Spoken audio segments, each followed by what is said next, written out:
अस्सलाम वालेकुम guys, welcome to सादीज़ गैराज। क्रूज कंट्रोल और होंडा सेंसिंग, अच्छा ये न्यू फीचर है। अभी उसको कोरोला क्रॉस से कंपेयर माशाल्लाह बहुत बेहतरीन है।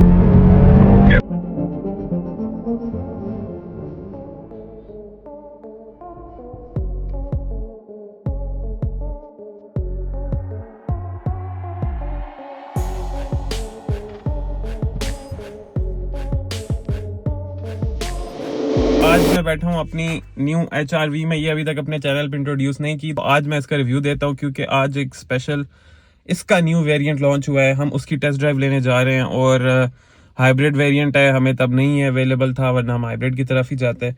और हमारे पास एक हाइब्रिड दूसरी गाड़ी खड़ी हुई है, तो मे बी इन फ्यूचर हम उसको एक्सचेंज कर लें। पहले आपको इसका रिव्यू देता हूँ, जो कि very underrated car in my opinion. Overall मेरा रिव्यू ये कि I have been very very impressed. ये मेरी फर्स्ट होंडा एवर है, I have never even sat in one of them. और हाँ, सिविक से अगर इसकी प्राइस कंपेयर की जाए तो ये फिर भी कम है। और सिविक से इसमें क्या अच्छाइयाँ हैं मैं आपको बताता चलता हूँ। एक ही सिर्फ फ़र्क है, वो 1800 है, ये 1500 है। पावर में फ़र्क आएगा ही आएगा।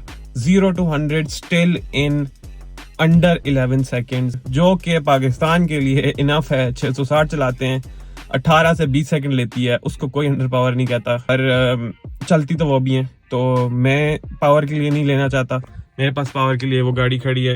पावर वाली बात को तो इधर ही दफनाते हैं ना, इसका 0 to 100 कर लेते हैं। एग्जैक्ट टाइमर लगा के आपको मैं 0 to 100 बता देता हूँ। ये रहा इसका स्टार्टअप।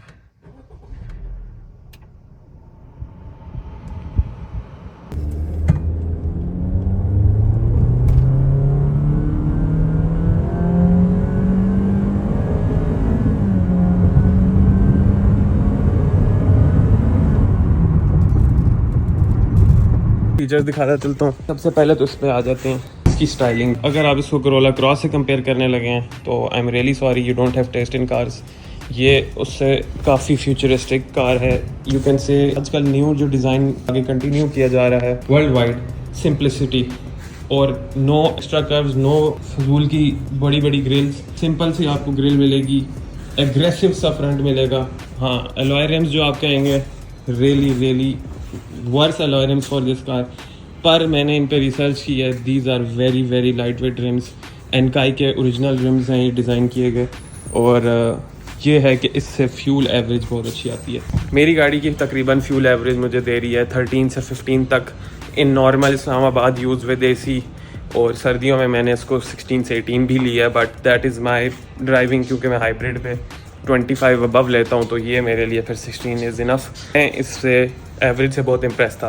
हाँ, आहिस्ता आहिस्ता जब आप इसको रफ़ यूज़ पे आना शुरू हो जाते हैं, थोड़ी गाड़ी पुरानी हो जाती है, आपके हाथ पे बैठ जाती है। हाँ, अब ये मुझे 13-14 देती है। Features that are missing, no auto tail gate. उसके बाद आप इंटर होंगे, इंटीरियर में हमने ऑप्शनल एक्स्ट्रास लगवाए हैं। ये वाला कलर जो है optional extra. Seats are totally manual, nothing different from a Toyota के ऑप्शंस वाइज। आप एक्सपेक्ट करेंगे कि ये थोड़ी लग्जरीनेस, पर नहीं। No cruise control, no radar, no anything जो कि आपके इसकी होंडा सेंसिंग में आती है। दिस इंफोटेनमेंट का नॉर्मल एंड्रॉयड स्क्रीन जो मैंने अपनी प्रियस में आफ्टर मार्केट इंस्टॉल की है, इसमें एंड्रॉयड ऑटो या एप्पल कारप्ले देना चाहिए था, नहीं है। बट इसका इंटीरियर बेटर देन सिविक है। सिविक की क्वालिटी मुझे नहीं पसंद आती फॉर सम रीज़न। थोड़ी सी हल्की है क्योंकि वो थोड़ी सी इससे लेंथ वाइज भी बड़ी है और उन्होंने वेट भी ज़्यादा वेट रिड्यूस करना होता है। और इसका मुकाबला जो मुझे एक इंटीरियर वाइज जो मुझे पसंद आई है, वो better than Hyundai, better than Kia. I don't know why, मैं कोई होंडा बायस नहीं, उल्टा मेरे पास हमेशा टोयोटा रही और Toyota are always against Honda. और मैं इस गाड़ी से काफ़ी इम्प्रेस्ड हुआ कि इसकी क्वालिटी वाइज, ज़ाहिर है 0 मीटर गाड़ी आपकी भी एक डिफरेंस पे करती है, पर इवन मतलब other new cars that are being launched are very cheaply made in Pakistan. मैं इसके रिव्यूज से मुतमईन नहीं हूँ जो ऑनलाइन लोगों ने डाले हुए हैं। हमें बड़ी गाड़ी जैसे कि इस कीमत में ओशान आ गई या हैवल आ गई, थोड़े और पैसे डालकर, वो थोड़ी सी ह्यूज हो जाती है सिटी लाइफ के अंदर। सिटी ड्राइविंग में मेरे फादर के लिए भी मैंने यूजेबल रखनी है, जिसके लिए ये सीटिंग पोजीशन सिविक से बहुत अच्छी है। वो बहुत लो डाउन हो जाती है एक एल्डरली पर्सन के लिए, तो आई थिंक नॉन यूजेबल हो गई unless he is very fit. और दूसरी बात ये थी कि जो सीट पोजीशन है उससे आपको रोड क्लियर नज़र आएगी। ड्राइविंग के लिए आपको टेंशन नहीं है, रोड ग्राउंड क्लियरेंस की वजह से बहुत अच्छी रहती है।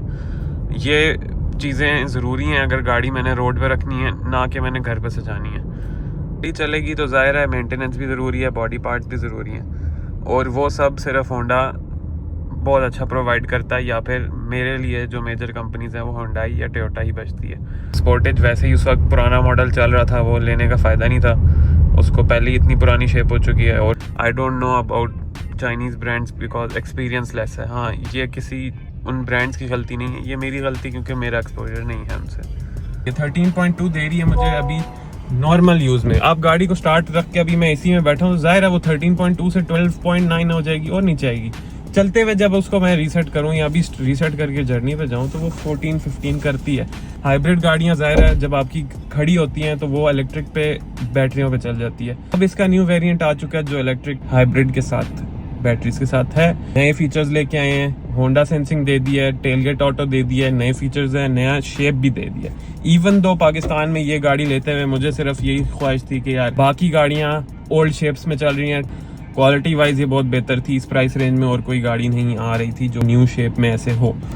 इंटीरियर वाइज हर चीज़ मैटर करती है। जब आपको 10 साल बाद आप बैठते हैं किसी गाड़ी में, वो पहले ही पुरानी शेप में हो तो फिर और पुरानी लगेगी। इंजन अगर आप कहें कि CVT के साथ दौड़ता हो तो ज़ाहिर है नॉर्मल है, इतना दौड़ने में नहीं है, पर चढ़ाइयाँ चढ़ना फैमिली के साथ 4 पर्सन में हम पूरा घूमें, लाहौर गए, आगे पीछे कलर कार, कोई इशू है ही नहीं। ओवरटेकिंग करें आप इसको, बस ज़ाहिर है 4000 RPM पे भी उतनी भागती है, 8000 RPM पे भी उतनी भागती है। 8000 नहीं जाती, 7-6,500 7 तक उतनी ही भागेगी, बस शोर ज़्यादा करेगी, तो उसका फ़ायदा नहीं है। आप उसको नॉर्मल यूज़ करें। इस तरह के फीचर्स दे रही है जो आपको, ये डुअल क्लाइमेट कंट्रोल है इसमें, और वायरलेस चार्जिंग, हिल असिस्ट है, इको मोड है। बस अब ज़्यादा फीचर्स में नहीं है ये तेज़, पर गाड़ी माशाल्लाह बहुत बेहतरीन है। चलते हैं अब आपको EHEV दिखाते हैं। इसकी ग्राउंड क्लियरेंस इस सेगमेंट में, बल्कि SUVs में भी ये सबसे ज़्यादा हाई है, और इसकी ड्राइव में भी आपको फ़र्क पता चलेगा कि इवन मैं बैठा हूँ टूसॉन में, वो उससे नीचे फील होती है यार गाड़ी। क्या है मतलब, अब SUV टाइप गाड़ी भी लेनी है, मुझे पता है SUVs नहीं है। ये लो प्रोफाइल के साथ ये राइट बहुत नाजरीन, ये खड़ी है EHEV नए मॉडल की। इसके रिम मुझे जो पसंद है ना, अपनी पे भी डलवाएं किसी तरह। पूछा था मैंने एक बंदे से, 3 लाख रुपए का खर्चा है ये रिम का।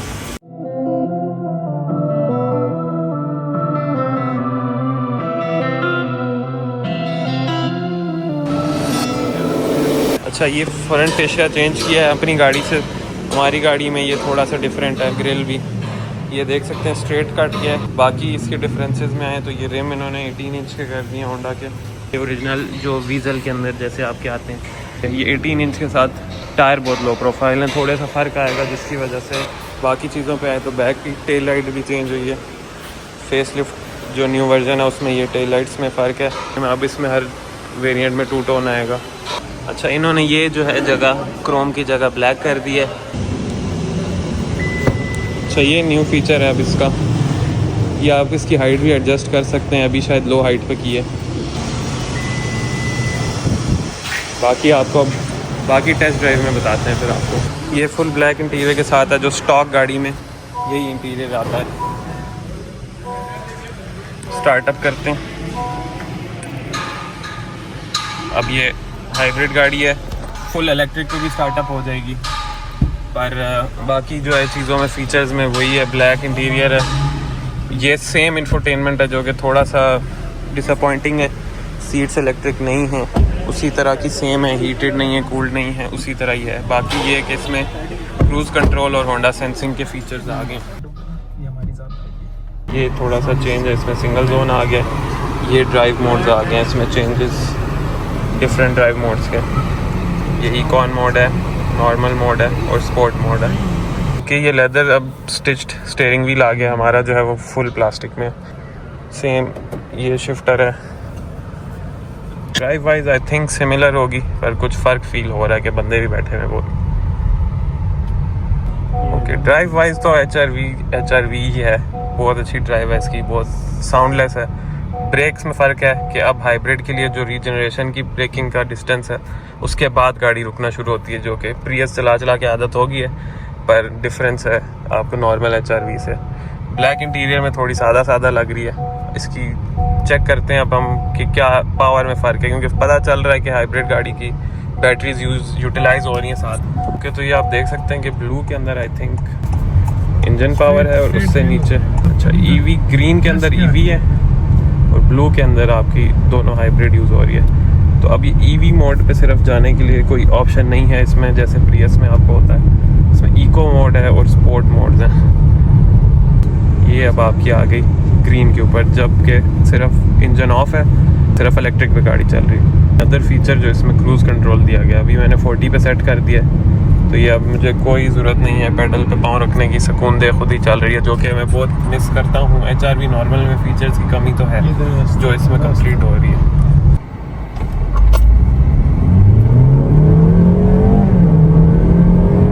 ओके, उससे बहुत ज़्यादा स्पीडी है। इसका CVT भी बहुत डिफरेंट है उससे, बहुत स्मूथ है। नाज़रीन, अब हम इसकी एवरेज चेक करेंगे। फ़िलहाल तो मैंने रीसेट किया तो 99.9 आ रही है, पर थोड़ी सी और ड्राइव करके पता चल जाएगा क्या एवरेज देती है। ओके भाई, उमर भाई गाड़ी चलाने लगे हैं।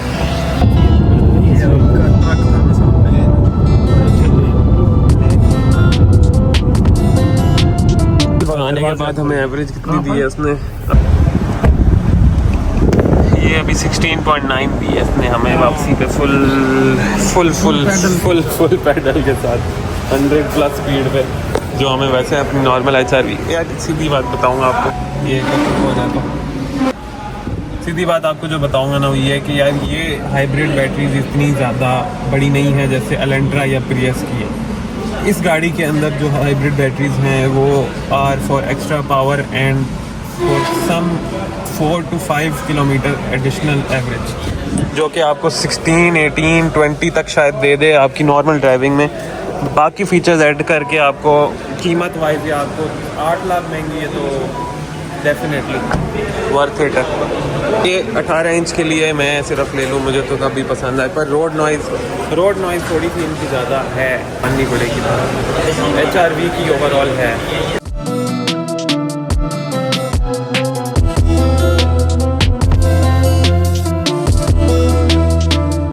ओके गाइस, अगर ओवरऑल आपको रिव्यू दूं कि हाइब्रिड वर्जन या सिंपल, तो अभी तो अगर आप परचेज़ करना चाहें तो डेफिनेटली हाइब्रिड की तरफ जाना चाहिए। और अगर मैं कहूँगा कि मैंने ये ख़रीद लिया है और मुझे हाइब्रिड पे अपग्रेड करना है, तो मेरे लिए 10 लाख का लॉस नॉट इतना इनफ कि मैं उस पर अपग्रेड करूँ। मेरे लिए ये गाड़ी पूरे फीचर्स इसमें भी मुझे दे रही है। अपनी गाड़ी पे आऊँ मैं तो इसके रिम्स बदलूँ मैं अगर, और मैं इसको रखना चाहूँ तो मैं इसको 5 साल और रख के आराम से इसको एंजॉय कर सकता हूँ। 80 लाख में आपने अगर गाड़ी लेनी है तो आपको ये मिलती है, जूलियन मिलती है और क्रॉस मिलती है। अगर हम इसमें स्मॉल सेगमेंट SUVs में आए तो मैं इसमें कहूँगा कि यार I made the best decision I could. अल्हम्दुलिल्लाह से मुझे गाड़ी की लुक पसंद है, इसके बाद मुझे दूसरी कोई चीज़ आती नहीं है पसंद।